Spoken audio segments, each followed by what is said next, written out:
Good afternoon, everyone.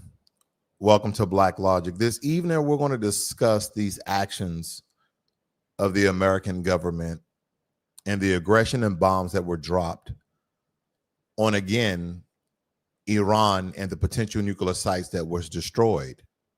Now, anytime that another country bombs another country, it's an act of war. Instantly. Once bombs are dropped, it's an act of war. Do I believe that Iran is going to take this lightly? Do I believe that Iran is just going to let this go, that they destroyed energy sites, as Iran will state? Now, I know some of the information because it's made public to the information that the American government had regarding these nuclear sites. And very simple information as far as the uranium being enriched is one of those key indicators that someone has the propensity to create nuclear warheads and nuclear bombs. And because the world, in some agreements, with America leading the charge, Iran has been deemed and labeled a terrorist state. So even though we had positive results from Israel as the nuclear sites that they also bombed were destroyed, yet again, we came in and bombed that. But before we even get into that, what is the strategy? What do you call that strategy that President Trump, he told the American people, as a matter of fact, he told the world that I will make my decision if America will get involved with the conflict between Israel and Iran. I'll make my decision in 2 weeks. The calm before the storm, because he lulled the world into a false sense of delay, then struck like thunder. The bait and the blitz. He promised patience, but he then again delivered bombs. Speak softly, but bomb loudly, a remix of Roosevelt, speak softly and carry a big stick. Trump did the reverse of what he said and hit hard. Or was this simply a poker face? Bluff long enough to make your opponent blink, then drop bombs on them. 2 weeks, nah, 2 warheads, 1 day.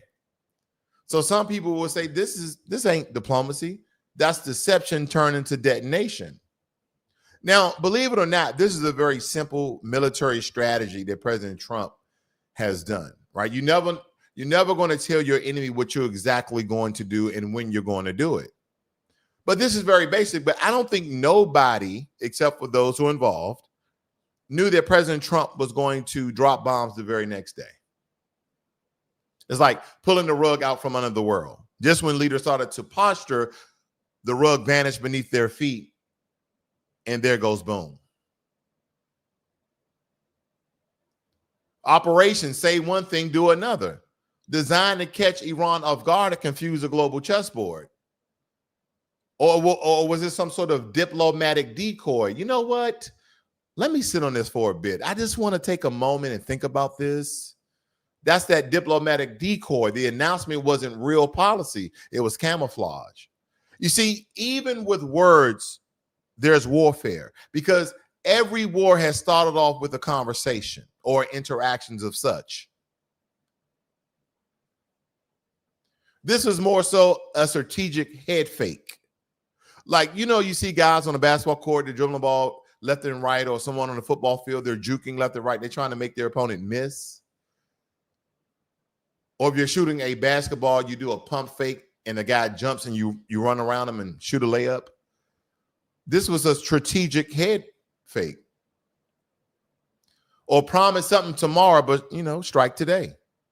Gaslight the entire globe, make everyone prepare for peace talks, then drop bunker busters instead. Or is this some sort of two-faced doctrine? Smile for the cameras, strike in the shadows. I hope you guys are writing these down. Shock and awe? Nah, we ain't waiting. Boom. The sucker punch of statesmanship looks like restraint on one side, then hits like a haymaker on the other. A trap. Think about this. This was more so a trap disguised as a timeline. And Iran braced for negotiations. Instead, it got Moab. The Trojan timeline, because everybody believed the gift of time, but it was full of bombs. Or is this simply weaponized patience? Pretend to wait and weaponize the illusion of diplomacy?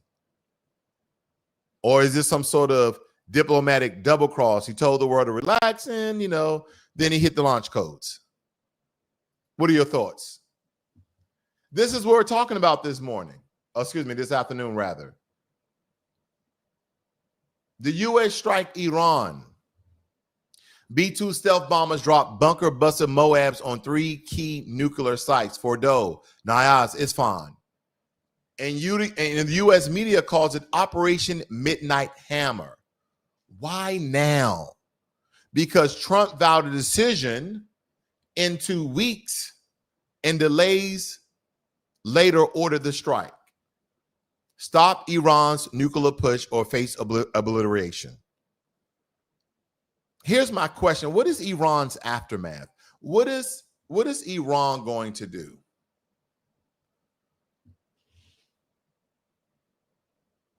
Because Iran stated this deems war, launching missile barrages at Israel, mostly intercepted. But what could be some of the potential retaliations of Iran?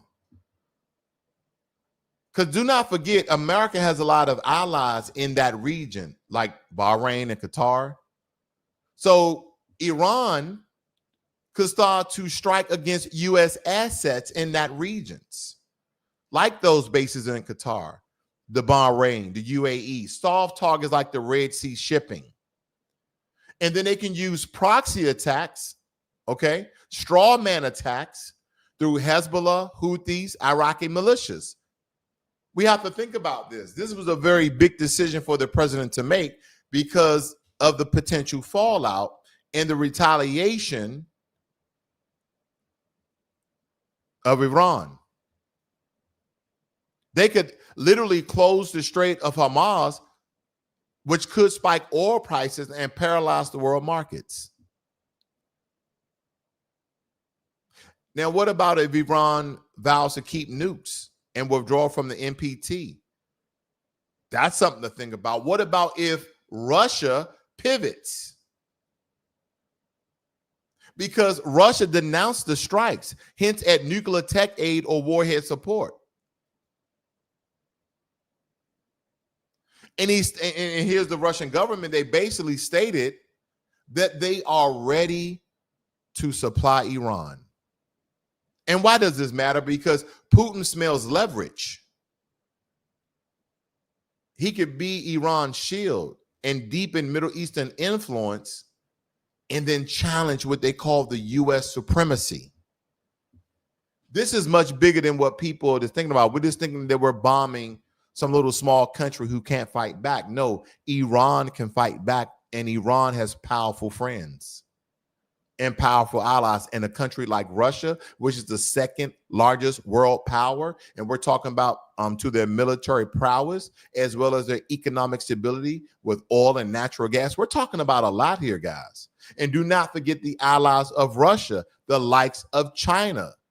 They have limitless soldiers to a certain degree. And don't get me wrong, being prior military myself, both Marines and Army, we have the most powerful military in the world. We have the most advanced technology in the world. But I can only tell you what I know from a strategic soldier standpoint. When it comes to technology, to a certain degree, technology can level the playing field. We can look at a lot of ancient wars of how certain groups of people had artillery fire through cannons and others didn't, and how they would decimate a third or fourth of their army prior to me reaching that.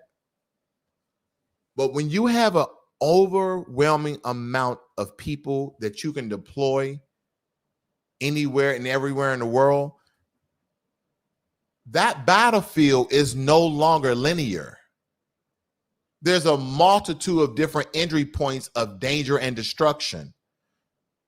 See, they can do hard military targets and try to destroy military bases and armories and things of that nature. And they can also do soft targets and use sleeper cells that they may already have in the country to either assassinate or kill or unalive people and or U.S. interests that will hurt the infrastructure and our military guard. These are the things we have to think about when presidents make decisions, whether it be for the best of the country or, some cases, for those of businessmen, because everybody would tell you that people get rich during wartime. Poor people die, rich people get rich. Poor people die, and rich people get richer. Because if we really look at this, 1953, Iran, they removed Mazdak and they protected Western oil. And the aftermath was a secure area within the region, blowback, anti-U.S. resentment. Then if you go to 1967 and 1973, you have Egypt, Syria, and Jordan. Back Israel in a 6-day war that prevented spread of Soviet influence. So no one's really talking about this history because a lot of these used to be allies or neutral towards America and even Israel. We look at back in 1990, 91, when you had Iraq and Kuwait. We defend and help Kuwait versus Saddam, what was just, a very true threat at that time. And it boosted those Gulf allies, and Saddam weakened. But later, it also gave pretext for 2003. Because between 2003 to 2011, we have the Iraq war. And the claim was weapons of mass destruction, widely considered as false. Now, I can't give any, I'll say mission info, but I'll say I was on ground. And we had multiple reports of WMDs. Now, I'll be very shallow with this next response because I won't say if they were confirmed or non-confirmed. But as far as the world is concerned, there was no weapons of mass destruction found. I don't think 7 billion people can be wrong, give or take a few. You have Afghanistan from 2001 to 2021 and probably still going on to this moment. You have Afghanistan, Pakistan, and Syria, and that was the so-called global war on terror. That was a reaction to 9/11. I mean, quite frankly, the longest U.S. war. But what happened? The Taliban returned. 2014 to 2019, Syria. Fight ISIS, right? But against Assad with murky goals. We didn't really have any true goals or mission, or just to eradicate these people, these groups. And it ended up being a fragmented Syria. And then that is kind of when the U.S.-Iran tension started. This really started ramping up because 2015 to 2019, Yemen, they helped the Saudis. And then the counter Houthi rebels, they claimed humanitarian, but deep sectarian support aid came from the deaths of a lot of civilians that were supporting the regime in that area. 91, 2003, 2007, Lebanon, Jordan. We had Marines to deploy, and we had these so-called limited peacekeeping missions. But a lot of the missions were misrepresented as neutral. That, oh, they wanted us here, but they really didn't. There's so much to state here because, again, my question would be, what is the move of Iran now? Do they show a force? Retaliatory cyber attacks, drone strikes on U.S. bases, or missile salvo proxies have other people to bomb us indiscriminately so they can keep under the guys? But again, how long does Iran wait? Trade disruption, again, blocking Hormuz, mining shipping lanes or attacking tankers in the Gulf as well as the Red Sea? Or arms acceleration, step up nuclear countdown with Russian help? Because don't forget, Iran still have 1 or 2 nuclear sites that are deep inside the ground or deep inside of a mountain, and that we don't have missiles that can reach that far. But again, I'm pretty sure if we keep bombing, you will chip away at it. But nonetheless, I think there's a site that either the U.S. doesn't know where it's located, or they know where it's located, but it's very hard to reach without hurting a lot of innocent civilians. Asymmetrics, cultivating sleeper cells, targeting American soft and hard targets at home and really seeking leverage. And then Russia, they can come in and really, really make some chess moves, because again, when this occurs, that is when this is going to happen. That is where this is going to happen. Because again, they're going to act as Iran's shield and supplier. Putin undermines a kind of the U.S. positions. And Russia's basically going to be the Middle East power brokers. They're going to facilitate Iran's access to nuclear tech, advanced missiles, and drones used in Ukraine, expanding strategic depth. Do not forget, America and Russia has never really been friends. And Russia has always been too big for America to really conquer or without damaging ourselves to the point where a weaker nation can come in and destroy America. I want you guys to think about that too. I guys want you to look back at ancient Rome and a lot of, great armies and great countries that got obliterated because they stretched their forces too thin. I really want you to think about that. Because we can fight a very large scale war with Russia and win. Let's say, for instance, there's Russia against America. Now, due to our reports and intelligence, we're estimating how much armament, bombs, jets, submarines, U-boats, you name it, aircraft carriers. Every army, every military is counting every other military satellite, by satellite, and they have other technologies they can kind of scan. They're really gaining intelligence on your arsenal, so they can figure out if we ever got into a battle or a war, do we have a possibility to compete and beat the opposing country? It's just like sports in a sense, right? But unfortunately, millions of people, hundreds of thousands of people died during war. But take, for instance, if America and Russia goes into war together,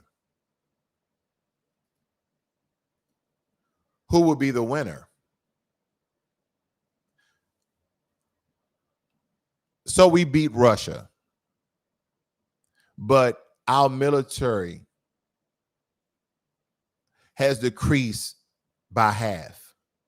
And so a weaker nation, or even a almost equal nation like China, comes in and wants to start war with America. Could we beat a China war after getting out of a war with Russia?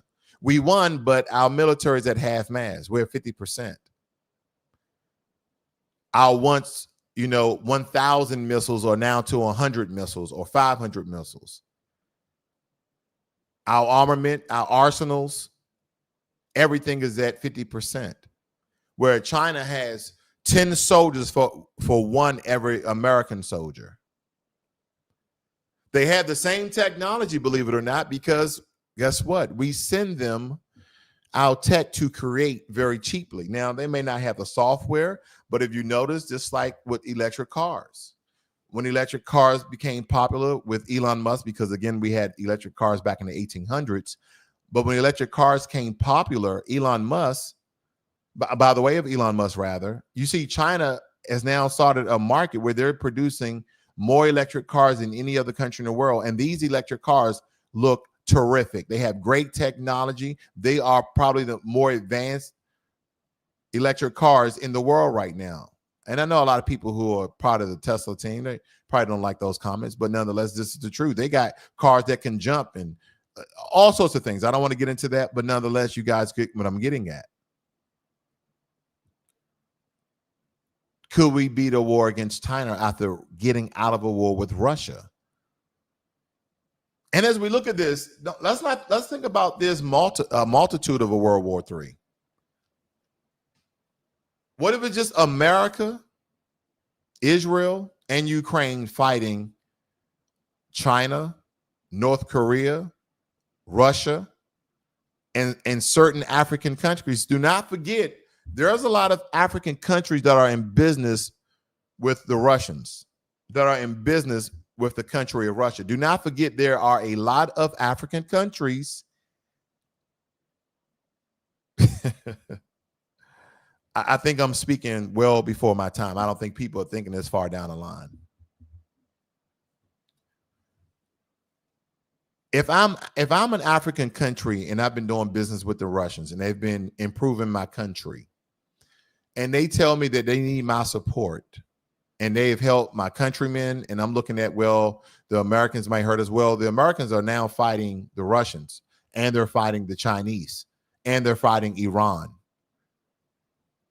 Wait a minute. Okay, well, who's helping out America right now? Is this Ukraine? But, you know, Ukraine has already been destroyed by Russia. The UK is meeting every day, but these are the countries we have on our side. Okay, what countries you have? So it's Russia, North Korea, China, Turkey, and India. So if you combine China and India together, that's already 2 billion people. Now, taken to their army, if they have 10 soldiers per 1 American soldier, India has that as well. Because as you start to gain people on your team, you start talking to people who feel the way as you do. I want you guys to think about that, because if I'm Russia and I know that China is not at likes, and say that's another big dog on campus. When you start to get a third of the world against a couple of countries, I don't care how big and powerful you are.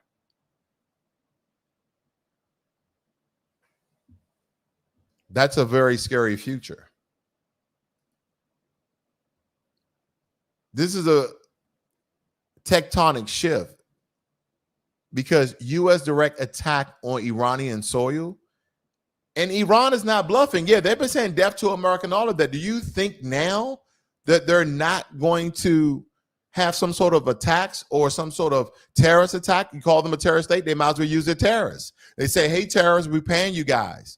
You hate Americans. You want to go out to America and destroy some things. We're giving you your green pass. You guys are now official agents of the state. Because at first, these Middle Eastern countries, you used to disavow, okay, a lot of these terrorists that came from their region. But now Iran said, you know, not only are we supporting you verbally, we're going to send you any supplies that you need. Of course, this won't be public. I'm just saying it as it is, just so you guys understand these conversations they may have.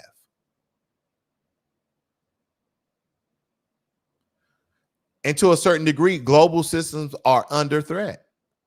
Because again, Russia's interest as a nuclear ally turns this from a regional skirmish into a Cold War flashpoint. I hope Russia never gets to the point where they want to actually start talking about using nuclear war. Now, in America's past shows the fires of intervention, a lot of our conflicts has been in the Middle East. And I hope and pray, because I love this country, that never reaches here. I hope it never occurs. But what did Donald Trump say? Donald Trump told the world that he'll make a decision in 2 weeks. But Donald Trump didn't wait. He bombed Iran. No congressional vote, no UN sanction, no de-escalation, just bunker busters over nuclear sites in Fordow, Natanz, and Isfahan, the heart of Iran's nuclear program. And now, believe it or not, the world seems as though it's on fire, does it not? Let's get something straight. That wasn't a strike. That was a signal, a declaration, a dare. And Iran, you already know, as I stated, they ain't taking this lightly. They call it what it is. This is war. And now they're promising retaliation. And don't think I'll be neat or far away. No, this might come to your doorstep. This may come to your doorsteps, your skies, your economy, your country. Let's walk through it, because this ain't theory. This is history repeating itself. Again, Hezbollah, the Houthi, the Shia militias in Iraq, they already mobilizing. U.S. bases in Qatar, Bahrain, and the UAE just became targets. And yes, Iran just might chase the bomb now. They may just try to obtain nuclear weapons. If they weren't building one before, President Trump gave them every reason to do now. The ink ain't even dry on those war orders, and already Iran's foreign minister is flying to Moscow. And Putin, he's not just sipping vodka and shaking hands. No, he's hinting that Russia may provide Iran with the technology that it needs to go nuclear. And if that happens, it's not just a regional war, it's a global crisis. Putin's strategy is genius in its cruelty. While America stretches itself thin, Russia steps in as the Middle East new power broker. They help Iran build a bomb and dare the West to stop it. He's daring the West to stop it. We're going to give them nuclear technology now. Thank you, America.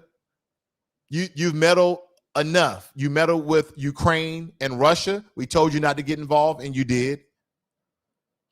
And now you've gotten involved into a war between Israel and Iran.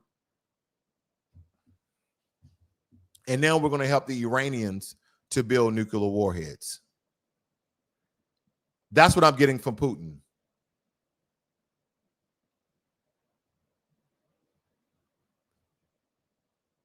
Yeah, we overthrew Prime Minister, what's his name? Mossadegh back in 1953. Remember we talked about 1953? He nationalized Iranian oil. So the CIA said, nah, it won't be their oil. So they installed the Shia, a brutal dictator that wasn't democracy, that was corporate colonialism. We're the person who installed the next guy in order in Iran back in 53. You think the citizens and the people of Iran forgot about that? Because in 1979, you had the Iranian Revolution, U.S. hostages, yep, death to America. You planted the seed. That's when death to America came to light during the Iranian Revolution. Because again, I told you, they didn't forget about 1953. And then you have 1990, Saddam invaded Kuwait.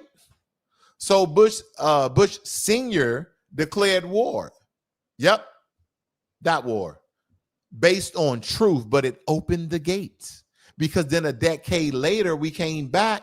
This time up, Iraq has WMDs, weapons of mass destruction. That again, no report stated that they existed. That war. Supposedly that was a lie. Hundreds of thousands dead and Saddam gone. And what rose up from that? ISIS. That's the legacy. Because 2001 to 2021, Afghanistan, 20 years. 2001 to 2021. 20 years, $1 trillion, and thousands of lives have died.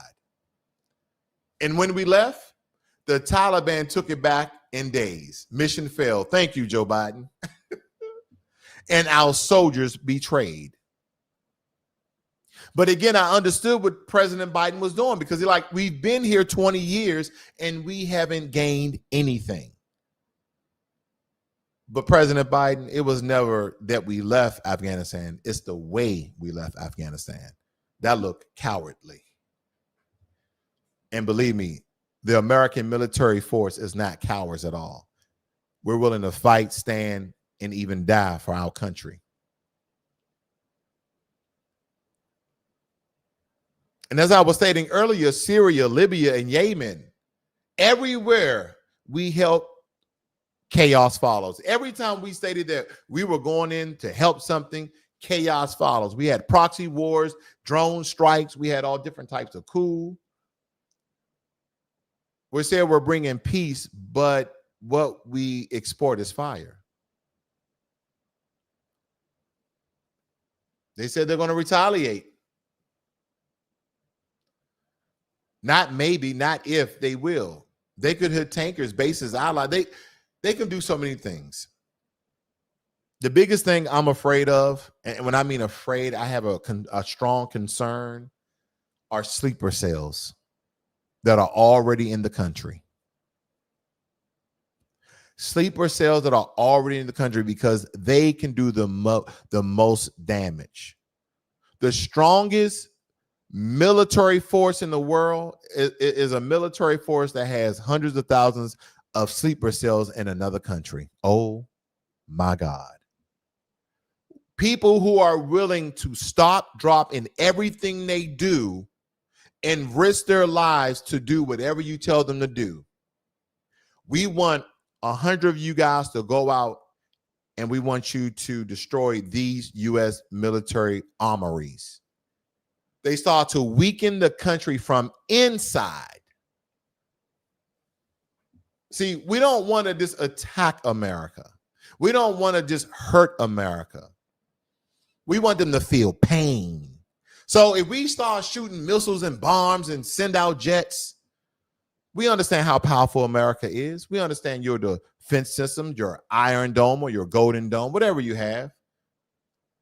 You have the Tri-Atlantic. We know you guys have all sorts of defense systems. So we're not going to use that strategy because we know we'll ultimately be destroyed. So you know what we're going to do? We have 200,000 Iranians in America. And get me wrong, I'm not trying to start anything. I'm just thinking a way that a country who's just been bombed are thinking. I'm not stating that any Iranian in America is a terrorist. I'm not stating that, or they're sleeper cells. I'm not stating that. I'm just giving you the truth. That's the thing about BlackLogic. I'm going to give you the truth as I see it. And 100,000 of those people are sleeper cells, and they receive orders. America from the inside out will start to implode. You know why? Because you're not just attacking military structures and infrastructure, maybe banks and all these other things. You're attacking America from the inside out. You're showing pivotal things in America, very strategic things in America. You're not going for symbolism. You're not trying to destroy the Liberty Bell. No, you're going to destroy banks. You're going to destroy dams and electrical grids. You're going to destroy things that America can't just, and you're going to destroy them all at the same time within 5 minutes. A country this large can't respond that quick. Do I want this to happen? Absolutely not. I love this country. I hope nothing ever happens to this country. But we have to think about the future ramifications that could occur. And I know there's a lot of military strategists hopefully thinking the same things that I'm thinking about what could happen. I'm not telling the American citizens to be on high alert, but I'm telling the American government we need to be on high alert. And we're talking about infrastructural things.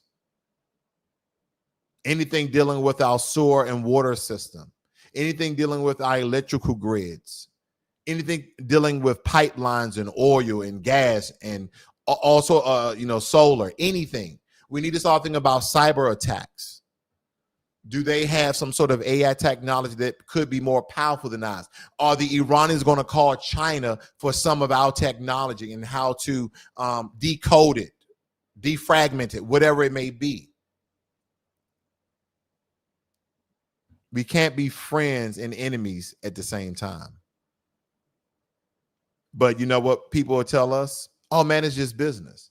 See, that's the thing that they've been selling to Americans for a very long time. And we've taken this on as Americans. So we look at China as the producers because most American businesses, especially big businesses, they send all of their business to China. I want you to build 100. I want you to build 1 million of these. And for every unit, I'm going to pay 5 cents. Okay, cool. We'll do that.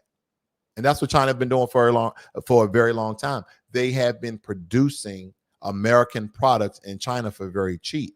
So now China has all of this technology and data and information how to create a lot of the things that we say. And then again, yeah, we may have superior, software, but again, they can just call their Indian buddies. And again, I'm giving you the truth, guys. I know people don't want to hear this, but this is the truth. There are a lot of people from India in America. They call the government of India. They say, yeah, we got a couple of guys in America. I think we can give you guys the information that you need. You see that? Because don't forget Iran. Don't forget Iran. They're more powerful than people think. You know why? They're sitting on megatons of oil and natural gas. And if you're a country like India and you say, hey, we give you 100 million barrels of oil and natural gas, totally free. We just need that software. And they'll just ship it out.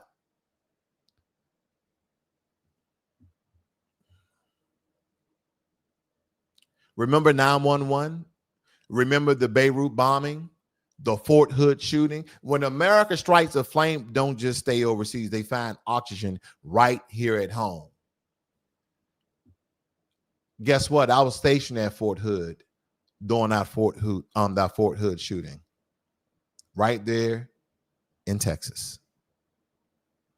So what's the price of this new war? It's just another flex to get Donald Trump more accolades? Is that it? I'm asking questions. I'm not leading to anything. Is it a distraction from economic failure? We're still in this crisis. We're still in this inflation.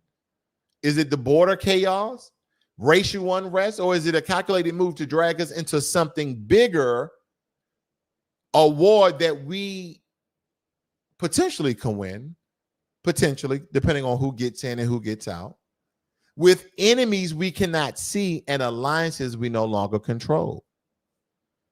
Oh, what are you talking about? The enemies we cannot see.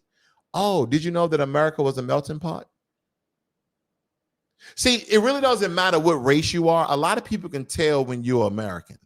Like when you're American through and through. One is your language, your dialect. Are you from the north, the south, the east, the west, the Midwest? Where are you from? People can pick up on your dialect. And I know when I say dialect, because people from different regions in America, we have a couple of words and the way we say those words differently than other parts of America. So that's our dialect. It's all forms of the Queen's English over there in the UK. But we're speaking American English. This is a different dialect depending on what region you're from. And then I want you to think about people who are only first generation here, second generation here. And they still have their accents. They still have their culture. Because think about this. A lot of people from all these other countries come to America to be American. But are these the same people that have parades showing their flags and showing their food and being happy of their country in America? Do you see this same behavior in other countries? Do you see an American parade in China? Do you see an American parade in Jamaica? Do you see an American parade in Africa? No, you do not. But everybody comes to America and they want to show Americans how un-American they are, right? Or they're just celebrating their culture. I'm asking questions. I'm not alluding to anything. But I really want you guys to think about that, because this is a psychological military thoughts that people should have when when Iran retaliates to America. Or what potentials could have happened? We have all these people who love their country more than America. They only came to America for economic opportunities. So who's friend, who's foe?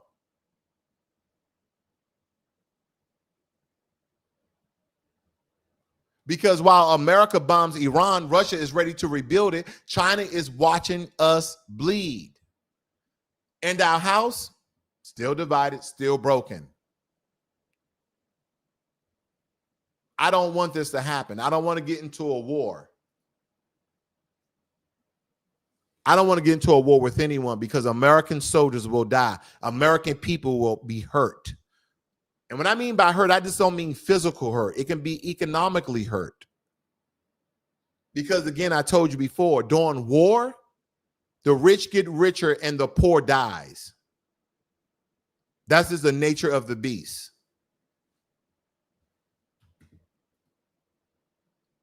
Russia warned the U.S. Russia warned the most powerful country in the world. That's what Russia has done. Russia has warned the U.S. against military intervention in Iran-Israel war. Russia said, you bet not get involved in that conflict between those two countries.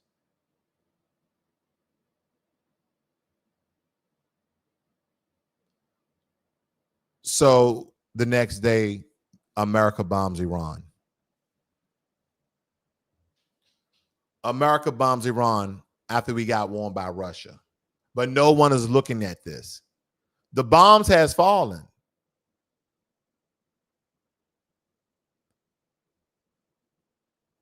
The blowback will land where it always does, on the backs of the poor, the voiceless, and those who are misled. Because again, no one's looking at the farther and further ramifications of war. When we talk about hurting American people, a bomb could never touch America. Let's just state, for instance, a bomb could never touch America. No buildings will be destroyed. We don't have sleeper cells that are savvy enough to infiltrate any of, the dams for water, anything to hurt our infrastructure at all. But the one main thing that people always forget are the people behind this. The people like me in another country fighting for another country, but not my own country. I want you guys to really think about that. We're talking about human capital. Human capital. That is what we're talking about. It's going to be the soldiers who suffer, the Marines, the airmen and airwomen, the naval men and naval women, our National Guards. These are the people who are going to die. Is this because of American security, or is this for the best interest of America? Do you know the difference? Is this for America's security, or is this for the best interest of America? Do you guys know the difference? Well, I'll give you the hint. The difference is the latter, the best interest of America, is whatever people who are in charge deem the best interest of America. You see the difference? Security of America is totally secure in America so American citizens can live free and unharmed. The other is on the interest of people who are in higher positions than you and I. But at the end, those men and women who go out to war, your son, your daughter, your father, your mother, your uncle, your aunt, your cousin, a best friend of yours, your husband, your wife, they may not be coming back. And then that would destroy the American family.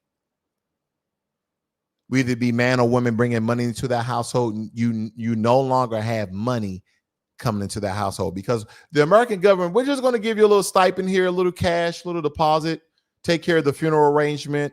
Got $250,000, you got $500,000, you should be okay.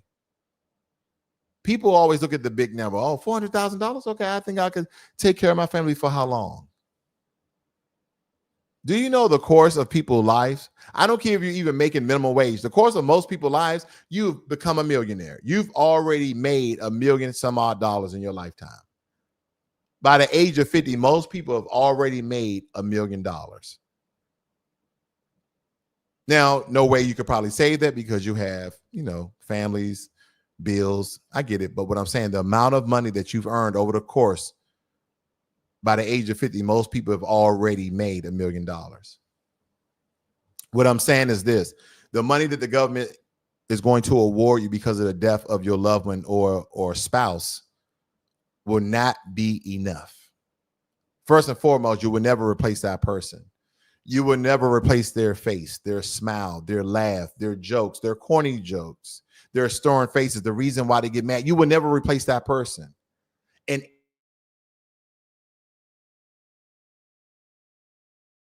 people that person introduced you to, you will never have that relationship again, because we are allowing ourselves to get into conflicts and wars that we believe, right, the way of our government, who is our representatives of the American people, we believe that this is at the best interest of America, or this is the best interest of Israel, because we do not want Iran to have nuclear capabilities. We don't want them to have nuclear warheads, even though they said that these nuclear. So can we do anything with nuclear power? Because again, this is where they draw the line. In order for you to produce a certain amount of nuclear energy, the uranium has to be enriched. I'm a loss for words.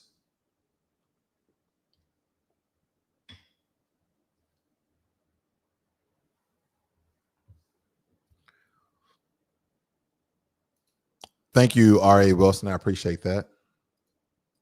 Shelly G said, now how many Galloways came right over that border? Nobody knows who they are or where they are, but yet it was okay just to open up that border and say, come on in. Exactly. Thank you very much. I just want to touch on that very, very quickly. B1 family, my good buddy Jermaine Anderson. Thank you, brother. I want to touch on that very quickly because you stated something. For a very long time, Black Americans, foundational Black Americans, unfortunately, have been voted for the Democrats. Some of us know why, and others have no idea why they're voting Democrat, other than that their mother and their father voted Democrat. And every 4 years, in and out, voting for the Democrats, they kept telling us the same thing, and the same playbook worked over and over again. You guys ever played Madden or a video game and you played against the same person and they kept winning with the same strategy and you just couldn't figure out what they were doing? You just couldn't understand what they were doing. You're like, man, I know I'm gonna figure it out. I gotta change anything. But when you change something, you didn't really change anything. They kept the same playbook and they did it over and over and over again, and had foundational Black Americans to vote for Democrats since the 60s. And they did it by the way of no other than Dr. Martin Luther King, one of our master teachers, one of our most powerful brothers. But he didn't even know that they were doing it, because he got duped and he got tricked.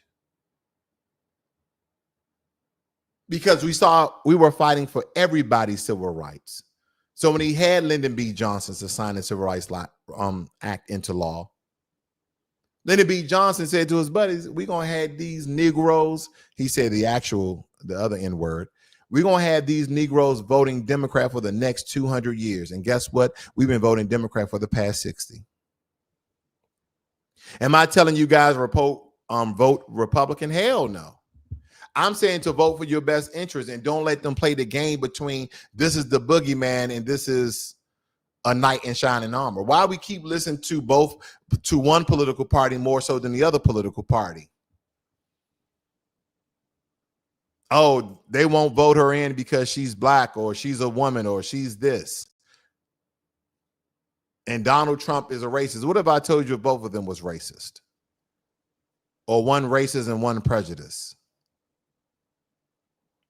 See, the one thing about these particular political sides that we keep going back and forth about, I can tell you this, and I'm no Republican, I'm no Democrat, I'm no conservative, I'm no liberal, I'm no independent, but I will tell you this. The Republicans don't directly disrespect Black Americans, but the Democrats do. Joe Biden said, if you don't vote for me, you ain't Black. So if you don't vote for me, it's like a dictator. If you don't vote for me, my friend, you're not from this country. Like, that's a dictator. Joe Biden was a dictator to Black Americans. He like, if you don't vote for me, you're not Black. Wait a minute. I came from my mama and my daddy, and you telling me I ain't Black because I ain't vote for you?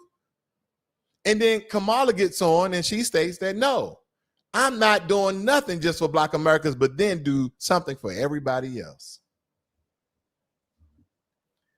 But we still voting Democrat. And I'm not saying vote Republican. I'm saying look at the legislation. If somebody, now granted, gun to my head, you have to vote for somebody, BlackLogic. Gun to my head, I'm voting for the conservatives. You know why? Because I saw the things in the Black community that was hurting us. like illegal immigration, like all of these funds that the American government has for immigrants. That's why immigrants can come over here and they tell you, oh, I had a quarter in my pocket. You did? And in a year or 2 years later, you got a business and you're about to open up another shop? Yes, we work hard. We work hard. I came over here with $1 and now I have 6 stores in 2 years. Wait a minute. So the American government didn't give you anything? No, no help. I work hard. Wait a minute. So why didn't you do that in your country? Oh, my country, not stable. But wait a minute. I've been there. You guys got stores too. Why didn't you open up a store? Yes, my brother. You just have to work hard. That is lies because they get support. All immigrants in America get support. You don't see, why would you come to another country and then be homeless? Immigrants come here and they get money from the American government. They get money from countrymen who have been sponsoring them. They get money from a different amount of sources. And a lot of these people come over here and their countrymen who are already here help them to open businesses as well.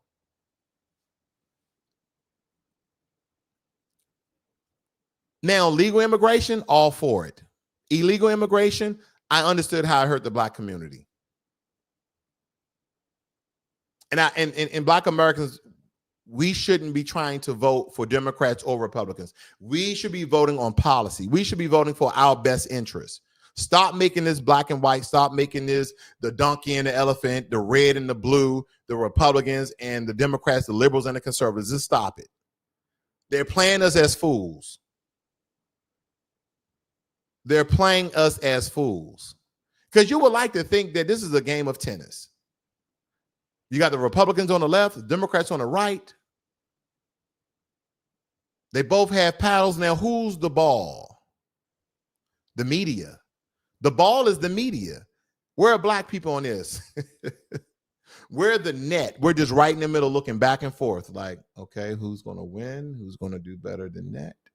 Because the media is going to spin this each and everywhere. They're going to make everybody look like devils and that they made horrible policies. They play that trick on you. Just read it for yourself. I might even do a segment during these times where we had these elections where I just cut down legislation and put them on A and B for people to choose. And I wonder what side people would choose. Just stop falling for the trick bag. Unfortunately, this may come to fruition, and I does not want it to happen. I do not want to see a World War III. I do not want to see it. And the reason why this should be important to Americans or people who live in America, because this could potentially reach our doorsteps. No country in the world is impenetrable. No country in the world is impenetrable. I just want to lay that out. Yeah, we're powerful. We have great defense systems. We have all the Golden Dome, the Iron Dome. We have all these defense systems that we can detect even a threat far beyond any other country. But again, you have a certain amount of countries involved in this war. And let's take, for instance, the UK. Say, nope, we're not going to be a part of this. This is too big. Europe will be decimated. If Europe says, nope, we're not going to play this between you guys. You guys got to handle this own war. But you're right in the middle, Europe. No, we're not going to take part of this. But we're allies. Yeah, this is going to hurt our country, men and women, more so than anything else. So we're just going to have to sit back on this one. So it's going to be America and Israel. America, Israel, Israel, and Ukraine against Russia, China, India, Iran, Yemen, Iraq, some countries in Africa, and North Korea. I hope that never happens. I'm not saying we're going to lose, but a lot of people will perish.